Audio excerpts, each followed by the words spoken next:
What's good, y'all, and welcome to my review for episode 12 and 13 of the 1,000-Year Blood War anime. As you guys know, this was an hour-long special for the finale of the Blood War anime, at least for Core 1. I don't know if they'll keep this up as a thing for the other. I think we got 3 more cores, might be 4 of the 1,000-Year Blood War anime. Don't know for certain. But yeah, this is the end of the first core.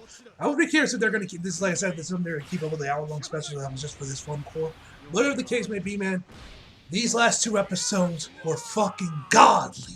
Peak fiction, if you ask me, man. Especially episode 12. Episode 12 might be my favorite episode of the Blood War anime so far. If not, it is like top 3. That episode was amazing. And we already got the announcement for the second core as well. It's going to be coming out in, I believe, July of next year is when it's going to be coming out. I know there's already a trailer out there. Haven't watched it yet because I originally thought it was attached with the episode, but it doesn't seem like it was. At least when I downloaded them. But yeah. So I'll be right after I finish up recording the review and get that up for you guys. But yeah, we already got the release date, the release window, I should say, for the second core of for the Blood War anime. But yeah, without enough rambling, let us just jump right in. And of course, make sure y'all are sitting in a comfortable chair and y'all are sit back, relax, because I'm sure this review is going to get pretty long, so I'm reviewing 2 episodes in one video. But anyway, let's just jump right in. So we start the episode off with Ishii giving up the ending of his report to, of course, the Soul Society and Yamamoto about what happened with Hollow Ichigo. Of course, doesn't mention anything about Misaki. And how much do you guys want to bet, given what Yamamoto said, how much do you guys want to bet that Yamamoto knew all along that Ishii was probably lying to him and knew that something else happened? He probably didn't know it was like a Quincy or anything, but how much you want to know that Yamamoto, even after he asked him and Ishii told him, nah, all is good, he knew that something else probably happened there? I want y'all to tell me in the comments, because I have a feeling that Yamamoto probably knew that something happened, and for whatever reason, Ishii didn't want to tell him. Well, we know why Ishii didn't tell him, because it's a Quincy, and of course, all that would happen to Soul Reapers. One other thing I actually interested to know, this is something I didn't notice the first view, is that Saijin already has his mask off, and we can see that Mayuri is wearing his original design when he was first introduced into Soul Society. So I just found that interesting, because when Saijin was first introduced into the Bleach series, he was, of course, wearing his mask. So I found it kind of weird that he wasn't wearing his mask here. Now, there are 2 options. Now, there are 2 reasons for this. One, this is just an animation error. This could have just been a small animation error that'll get fixed in the Blu-rays, and just someone didn't like pay attention hard enough, and they just forgot to give him his mask. That could just be, this whole thing could be just one massive animation error just by whoever was working on this scene. They just forgot to give him his mask, or maybe, especially given what was said in episode 13 with Saijin, was that maybe that this was before he felt ashamed of his clan, and that's why he decided to not wear a mask, but then put it back on anyway. But then again, I'm pretty sure from all the other flashbacks we've seen of him before this, he already was wearing a mask. So I'm pretty sure this is just an animation error, but yeah, that's something I noticed upon second viewing was that. I don't know if it was an animation error or not, but yeah. Either way, I found it. So anyway, as I was saying, Yamamoto eventually doesn't just punish him at all. Says, you know what? Given the fact you took care of the Hollow and there was no damage to the Soul Society or anything, you know what? Fine, you get a slap in the wrist. You're free to go. Of course, Mayuri is like, oh, it should be a crime. They didn't bring anything. They bring back any samples of the Hollow back with them. And of course, Yamamoto, as I mentioned earlier, asked Ishii if there was anything else that was noteworthy that he didn't decide to tell us. And of course, Ishii thinks of Misaki, but of course, doesn't tell him anything about him. We then head over to Misaki when she's at school, reflecting on what happened with the Soul Reaper, before we head back over to Ishii, where he wishes he got to talk to Misaki a little bit more, and figured it must take a lot of courage for her to save him, and of course tell her that she is indeed a Quincy when he is a Soul Reaper, and thinks that he should go back there, to the world of the living, and of course make her proper. We then head over back to Misaki as she's talking with some of her friends, and they're thinking there's some weird incest romance going on right here between cousins with her and Ryukin, and she says, no, we're just cousins. Which, to be fair, well, actually, are they actually cousins? No, they're not cousins. They're not related at all. I literally just forgot that they're not even cousins. She's her own separate family of the Quincy's, and she's just living with them because she has no other elders. But I'm assuming they just create some bullshit story that they're both cousins. Because I just remembered that I was like, wait a minute, there's actually Ryukin actually wants to marry her. So in that, but yeah, little brain fart right there, man. Completely forgot about that little thing. Anyway, as she's talking them and denying to her friends that there's anything going on between Ryukin and her, the Hollow Ichigo does start. We start to see Hollow Ichigo affect her a little bit. She starts to get a little bit lightheaded and ends up running into our boy Kisuke Urahara, which is pretty cool to see him, man. It's pretty cool. I love that he was also not. We didn't see his face. It was just from the mouth down. We only saw his. I thought that was kind of cool that she ran into Kisuke. He says, "Don't worry, I hope you're okay, young lady." He walks past her. We start to see Hollow Ichigo move a little bit more in Misaki or whatever Hollow Ichigo's doing, and it seems like Kisuke was able to sense Hollow Ichigo as they walk past her. So then after that, we head back over to Ryukin's place, and of course Ryukin's mom is like, wants to have a word with her. Where we find out somebody snitched on Ryukin and Misaki about what happened with the Soul Reaper, and she's of course shooing around like, oh, why would you save a Soul Reaper? Do you have no shame there that there was a Soul Reaper, that you were doing all this while you were inside the household when you're in the Yoshida household, blah blah blah blah blah. Of course, Ryukin runs over to Kakaguri to ask her why the hell did she snitch on him, and he tells her that there was. I told you not to say anything. There was no issues, but to her there was an issue that she had sustained a wound from the hollow attack, and without getting proper Quincy care from his father and his mother, that would mean that the Quincy bloodline would get tainted. And Ryukin says that's absolute nonsense, and then she basically tells her that that's not nonsense. You said yourself that your and Misaki's marriage would be the future of the Quincy. So, I mean, she's not wrong to be fair, you know what I'm saying? But anyway, so once Ryukin is back in the room, he tries to take the fall for it, but before he really can, Hollow Ichigo once again makes his presence known, and eventually Misaki faints.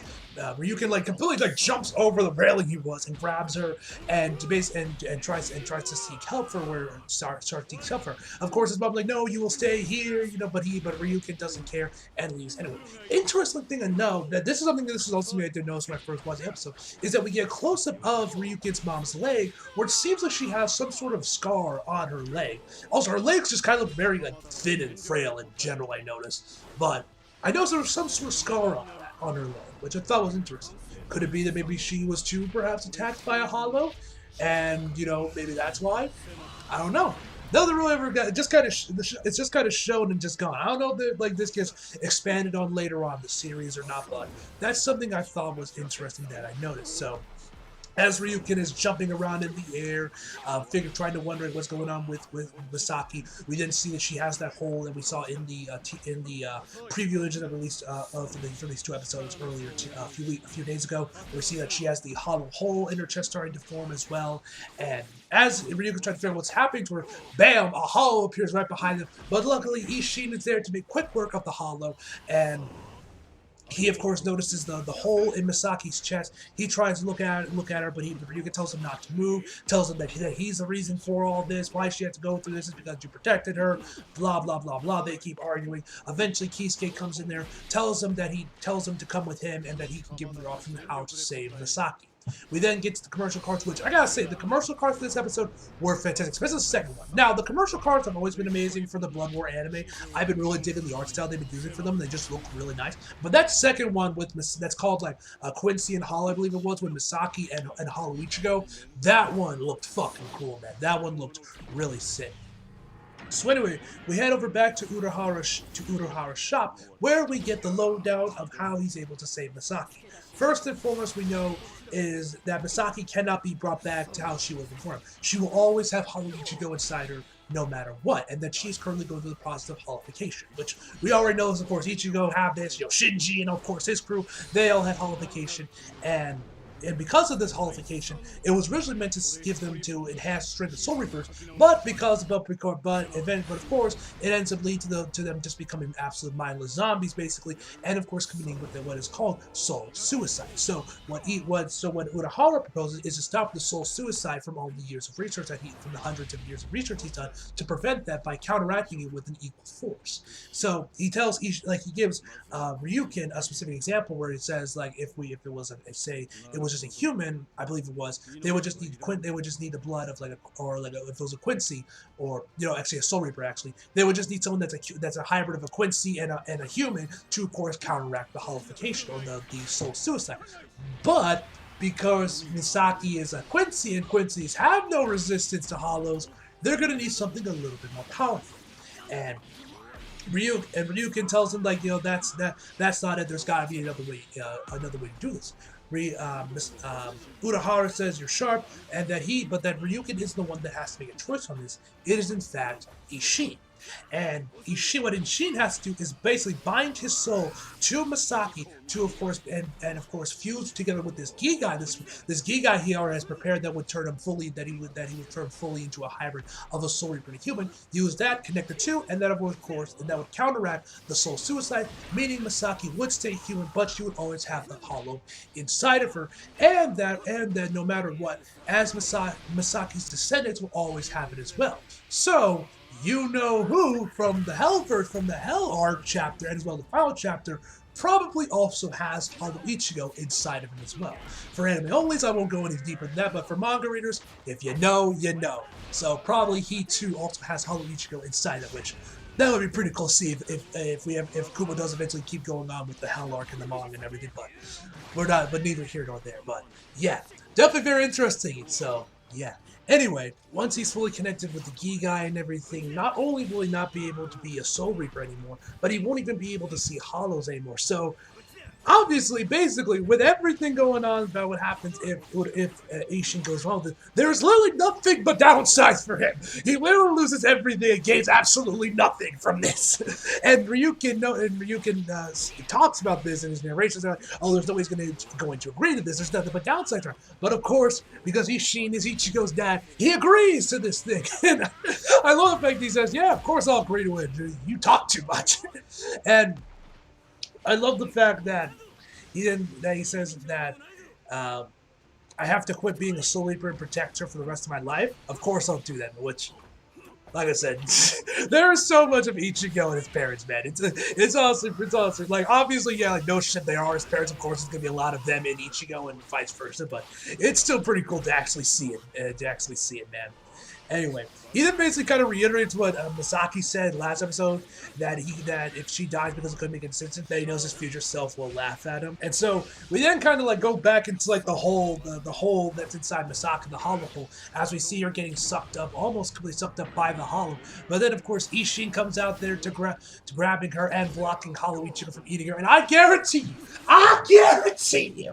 all of the toxic Ichiriku shippers that still haven't gotten over it, years since the manga finished, that they're going to use this one shot, this one frame of the anime to prove their points. It's like, see, Ichigo and Ruki were meant to be together. I guarantee you they're doing it right now as we speak. I don't know, I haven't checked Twitter, but I would not be surprised they're doing that, even though everything else in this mini-arc has proven otherwise. But anyway, I digress.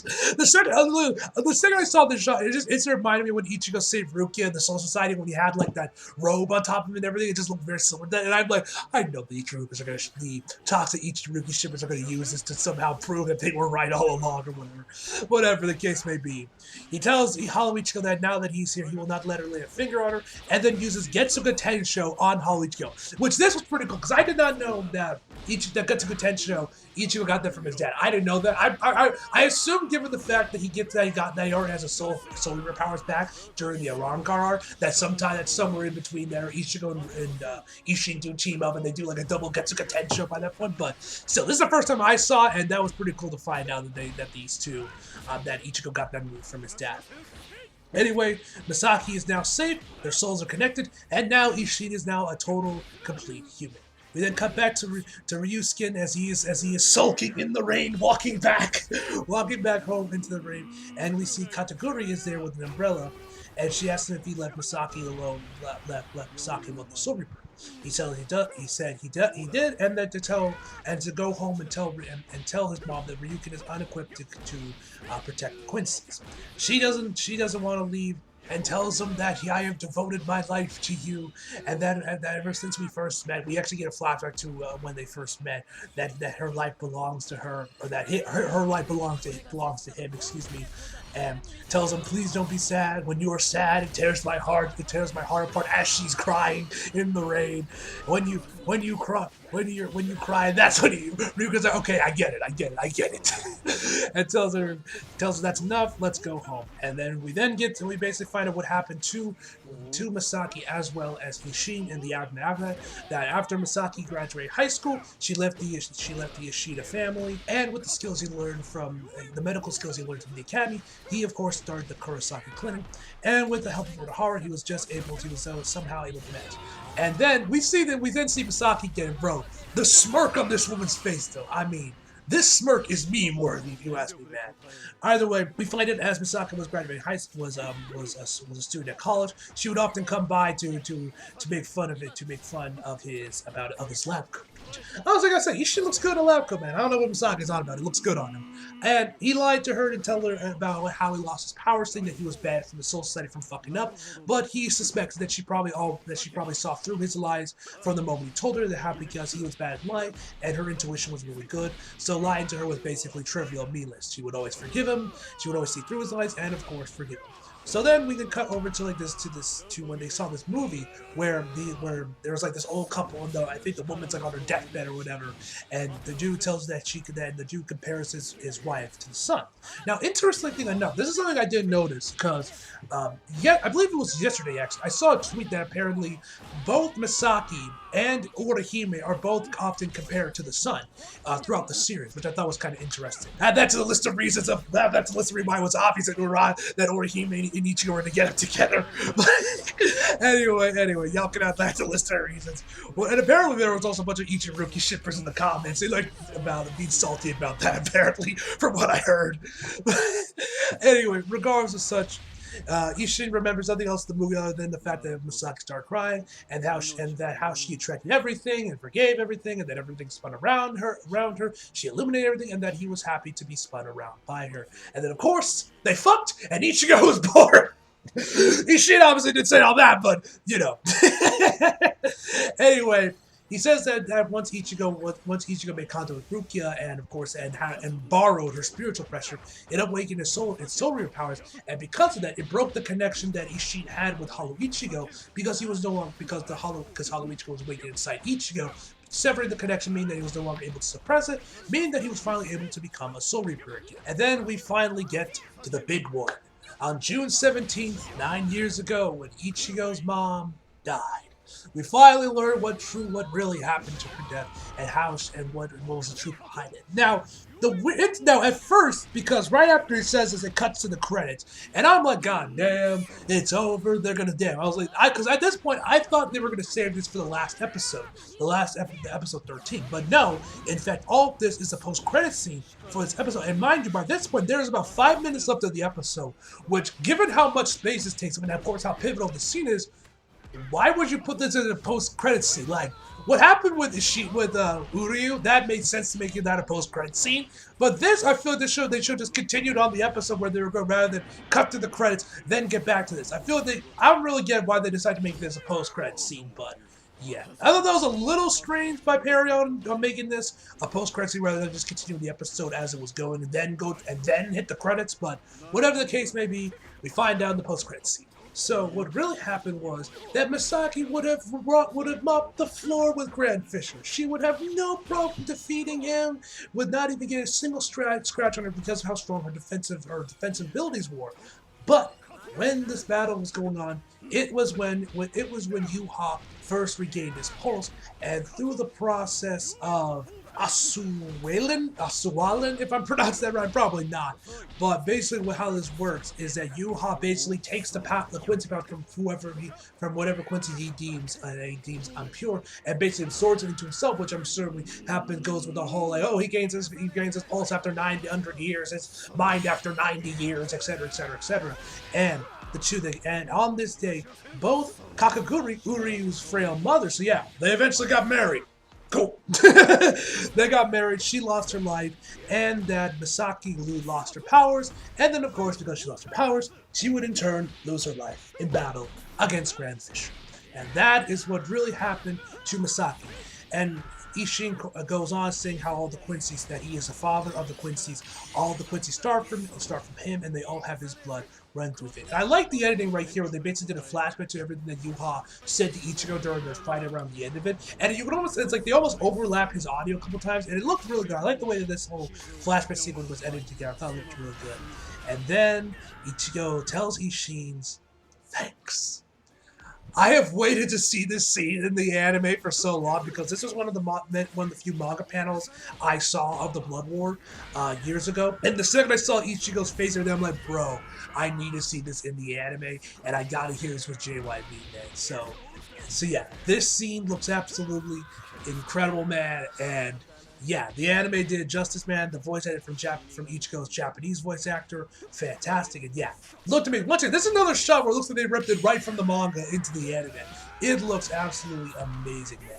Love that shot. So yeah, that was awesome. So they walk outside. Ikumi is there to deliver him his soul badge, and Ichigo tells Ishin that he is heading back to the Soul Society, and that is where the episode actually ends, ladies and gentlemen. So yeah, phenomenal episode, man. Like I said, this is probably my favorite, if not one of my favorite episodes of this first core of the Blood War anime so far. So yeah, without further ado, let's jump right into episode 13. So we started this off right where we left off last time, with Ichigo telling Ishin that he's going to return to the Soul Society. Ishin also, of course, asks him, how do you plan on getting back there? And, of course, Ichigo does not respond to him, but have no fear, our favorite redhead baddie in Bleach, Mira, comes in just the nick of time to return to the #1 Zanpakuto creator.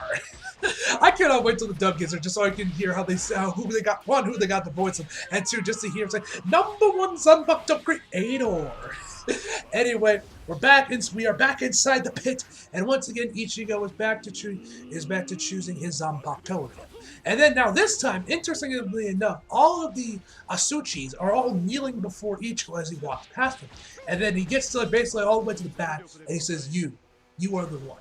And he hands his hand, and he puts his hand down to this Asuchi, which the Asuchi grabs him, and it ends up turning into Hollow Ichigo, or at least something that looks like Hollow Ichigo. Which this definitely explains the shot in the OP where we saw Ichigo kind of putting his hand out there to Hollow Ichigo, or who I thought at the time was Hollow Ichigo. Which I know even back then when I saw his OP, I always kind of thought, Hollow Ichigo looks like completely different than he does last time we saw him. I just figured that Kubo just changed up his design like he did with a lot of the other characters when he changed up his art style for the Fullbringer arc. But it seems like that wasn't necessarily the case. It seems like I could be wrong on that one, but yeah. This Asuchi ends up resembling Hollow Ichigo, and Nimaya agrees to personally reforge Ichigo's Zanpakuto. We then head over to back to the Soul Society, where we see basically what a bunch of the other captains are doing in the immediate aftermath of the invasion, to how they're going to train for round 2 against the Quincy's. We actually see Toshiro returning to his roots, going back to his roots, returning to the training grounds of Squad 10, and asking the trainer there to train him. Because of course he has lost his Bankai, so he's like, "Fuck it, I don't need my Bankai. I'll just refine my Shikai and my Zanpakuto," which I thought that was pretty cool, man. I love Toshiro, man. You guys always like my second favorite character in Bleach, so this moment I was like, hell yeah, Toshiro, that's my goat. But yeah, we see him, Shuhei, he is training to achieve Bankai as well. We actually also see Kon returning back to the R&D department, and he's trying to figure out what's going on with Mayuri. He hasn't been seen for over a day, and he notices that his little robot surveillance camera things are still kind of inactive. So he checks the security camera that he planted inside Mayuri's actual office, his squad barracks, the captain's room. He has planted camera there to see what's happening, and which of course means Nemu finally gets some screen time. Kinda. She's really blurry, you can barely see her, but hey, she's there. So rejoice, Nemu fans, your girl finally got some screen time in the 11th hour. rejoice. But yeah, we don't really know what he's working on. He's obviously working on something, but we don't know what it is. It's super blurry, and of course the video feed cuts out. Before we then actually head over to Saijin, where he meets up with the Great Elder and asks the Great Elder to teach him the secret technique of their clan. Now, of course, given me as someone who has played BBS and was obviously keeping tabs on it during the Blood War summons and all that, when those banners were a thing, I think I have a pretty idea of what this secret technique is. I think, like I said, I'm just judging it off his render, but obviously to not spoil anime onlys, and for some reason you haven't been keeping old BBS and you're living under a rock when the Blood War summons were going on.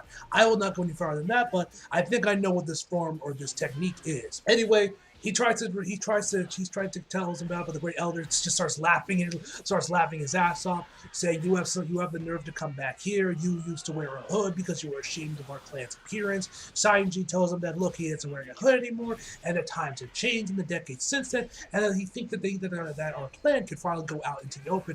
But the Grand Elder does not want any of this, and he tells him not to disturb the peace he has. We also, I think I mentioned this earlier, but also, the Grand Elder is one big motherfucking dog. Like, that is a big ass dog, man. Like, and then we see him stand up, bro, and he's like, God damn, bro. So, anyway, Sanjin tries to convince him, but he's having none of it, and tells him that I'm telling you not to disturb the peace that we have, and if you do, I will crush you. And Sanjin, man, wants to smoke. He's like, bring it on, bitch. I was gonna say all that, but you get the point, man. But yeah. Sanjin, he wants to smoke, but he wants whatever the Great Elder will throw at him. So I guess we'll find out the certain core if he gets his wish. If he does get his wish on what this what the secret technique is for this clan is. But yeah.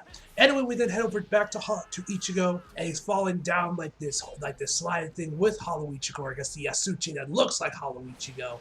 And this location is where Nimaya is going to be reforging Ichigo's Bankai, and that he needs to be in this place for all the waters and everything.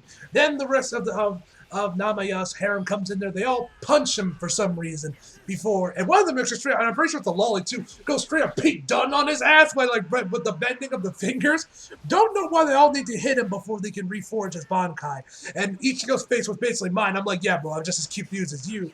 Either way, he tests everyone that includes you to Asuchi. So then the Asuchi kind of turns into like this white crystal type thing, kind of like a blade, and just starts flying all over the place as we get introduced to the rest of the members of his harem. They all get their own title cards as they start building up the actual forge itself for Nimaya to actually reforge the Bankai itself. Although one of these chicks rips out a tooth, which, yeah, that was weird. My man actually then takes off his sunglasses. No lie, I gotta say, without his sunglasses, man, the dude looks pretty badass. Like, I can imagine that, because I'm assuming Squad Zero eventually faced off against Yuha and the Quincy's eventually sometime in the Blood War. When this man takes off during that fight, when he takes his glass off, you know you fucked up. I feel that's gonna be like the thing. Whenever the Squad Zero face off against Quincy, whenever you see Nimaya take off his glasses and you just see his eyebrow, you know you fucked up and you know shit's about to go down, man. At least that's the vibe I get it from that shot, man. I could be wrong on that one, but that's what it looks like. Anyway, he keeps going on. He's wondering. He asks him, "You probably figured out why. You're probably wondering why the Asuchi looks like Hollow Ichigo the moment you touched it." And then he says, "I bet this is what crossed your mind. It reminds you of the hollow that's within you." And he says, "That's right. This guy is the hollow within you. That Asuchi became the catalyst to draw this Zanpakuto out." And he's saying that this hollow is indeed his Zanpakuto, and that actually the way Aizen created the Hollow White was by layering countless Soul Reaper souls on top of each other. Was actually how Nimaya creates the the Asuchi. And Ichigo's like, wait a minute, are you saying that old man Zangetsu? And he reminds him that I told you you were saying goodbye to Zangetsu. You already know about the man who's been pretending to be your Zanpakuto within your soul. And that is when we finally get to see Zangetsu himself. Now, one other thing I want to mention quickly that I thought was interesting is that when we actually hear Zangetsu talk, and this is because I've only watched Bleach with the dub. I haven't watched it with the sub. The Blood War anime is the only part of it I've been watching with the Japanese. But Zangetsu sounds exactly like Yuha. Obviously, we figure out why he does sound like Yuha. But I just wonder. But I found that kind of interesting. I'm curious if that was always a thing. Like Yuha and Zangetsu always sounded the same to each other throughout the rest of the Bleach anime, or was that maybe they changed up the voice to make it sound more like Yuha after the Blood War anime? I think I'll know for certain once the dub of this episode drops, and I'll know if like okay, the Yuha always if Zangetsu always sounded like Yuha, if that was always a thing. But yeah, that's something I noticed instantly. It was like, oh, Zangetsu sounds exactly like Yuha. We know why, but this is because, like I said, this is the first time I watched Bleach with the Japanese audio. Anyway, Imaya tells him to look closer, that he has already seen Zangetsu quite recently up close as the man who destroyed the Soul Society, Yuha. So yes, ladies and gentlemen, Yuha is indeed Zangetsu, or at least a version of him from thousands of years ago, apparently, when he was much younger, I assume. But yeah, this does also, like, if you guys remember my review, I want to say it was the episode when Yamamoto and Yuha were going at it. I mentioned how Yuha's sword looked very similar to Ichigo's Zanpakuto.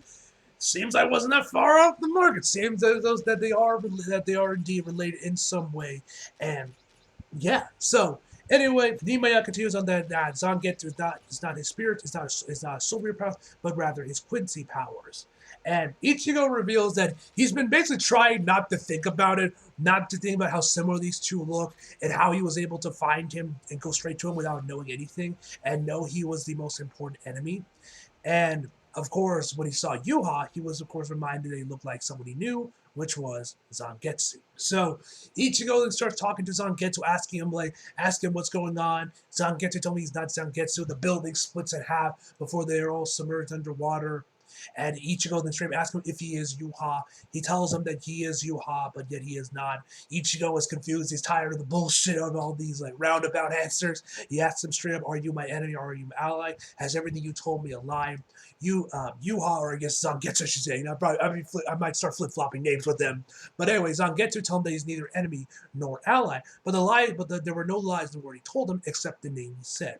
Whenever he was trying to help him, he taught him how to use his Zanpakuto. He always had help from Hollow Ichigo, and whenever he was truly in danger of losing his life, the one that saved him was never Zangetsu, it was always Hollow Ichigo. And that's because he didn't want Ichigo to become a Soul Reaper, and that's why he suppressed his powers which had not fully matured yet, and became the center of his power, because he wanted to keep him far away from danger as well as conflict. He continues on by saying that if Ichigo ever did become a Soul Reaper, he would be forced to kill him. And then he shows up this blue flaming sword thing that also reminded me a lot of Yuha's sword. It kind of reminded me of it, but either way, it looked really fucking cool regardless.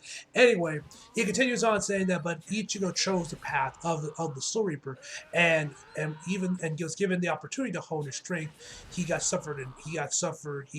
suffered and got hurt, yet he continued on to travel down the path of his own free will. And as he watched it, he could hear his heart wavering, and then eventually rather than try to keep him away, he leaned more towards supporting Ichigo to become a Soul Reaper. And now he stands here, feeling the joy of stepping away from him, and that he is now satisfied being able to see Ichigo's growth right from the side as he starts to dissipate. And Ichigo, of course, starts trying to get to Zangetsu as he's vanishing. Look, the effect itself looked really cool, man. And this is when they start playing the remix of One, which was a nice touch there. And Ichigo then Yuha tells him, or not Yuha. Well, I mean, I guess it is technically Yuha, but anyway, Zangetsu tells him that this flaming sword is Ichigo's real Zanpakuto. This is indeed Zangetsu. And no lie, the animation here was kind of extra. Where we see Ichigo kind of like jumping from the floating buildings to building as he rises up to the surface. Flames are going everywhere as Ichigo finally pulls out his true Zanpakuto, which is of course the dual blades. Ichigo now has two Zanpakutos. I'm assuming one's meant to represent Hollow Ichigo, while the other one's meant to represent Zangetsu, as they're both Zangetsu. That's at least what I'm assuming Kuma was going out with giving him two Zanpakutos. But either way, man, it looks badass. Ichigo now is dual wielding Zanpakutos. It looks fucking awesome, man. He tells Zangetsu and Ichigo they will no longer ask for their help in battle. And he says that both of you are me. As we see the title of the episode, the blade is me. And then we get the post-credit scene where we see that Uryu appears to be joining Yuha and the Quincy. And I gotta say, man got fucking tripped. bro, like, I mean, I'm pretty sure we saw this outfit with Uryu wearing it in the OP, but bro, man got drip. Like, if there's like we all know Kubo is like a fashion god. We all know that when it comes to anime series, nobody does fashion better than Kubo. Well, maybe a Rocky from JoJo, but personally, I feel like I would rather wear the Bleach outfits because I feel like these are outfits people would actually wear rather than JoJo. It's its own separate kind of thing. Either way, man, the man got drip, and it looks badass. So yeah, regardless of such, it looks like Uryu has joined the Quincy's. Or has he? Da-da-da! I'm not saying it because I know, because I honestly don't know, but I have a feeling that that maybe he might start with the Quincy's because, of course, he is a Quincy. But I don't really know. I get the idea he's gonna eventually team up with Ichigo and the Soul Reapers. You know what I mean? But I could be wrong, and he could be going with the Soul. He could be sticking with the Quincy's for the rest of the arc. We'll have to wait and see on that. But I have a feeling Uryu is gonna be joining back with Ichigo. Whether he is just playing Yu-Ha this entire time, and he's out here like Aizen trying to play some 5D chess, or maybe he just ends up just switching sides because he can no longer go with the Quincy's and his heart is with Ichigo and his friends. We'll have to wait and see. We don't know. I don't know. So yeah. Anyway, guys, that is where the episode ends, and the end of my review of this hour-long special of the 1,000-Year Blood War anime. And yeah, my final verdict for these two episodes is, of course, a 10 out of fucking 10, ladies and gentlemen. So as always, hope you guys enjoyed the video. Like if you did, subscribe if you're new. Follow me on my socials if you feel like it. Links down in the description box below. And as always, come back for more. See you guys next time.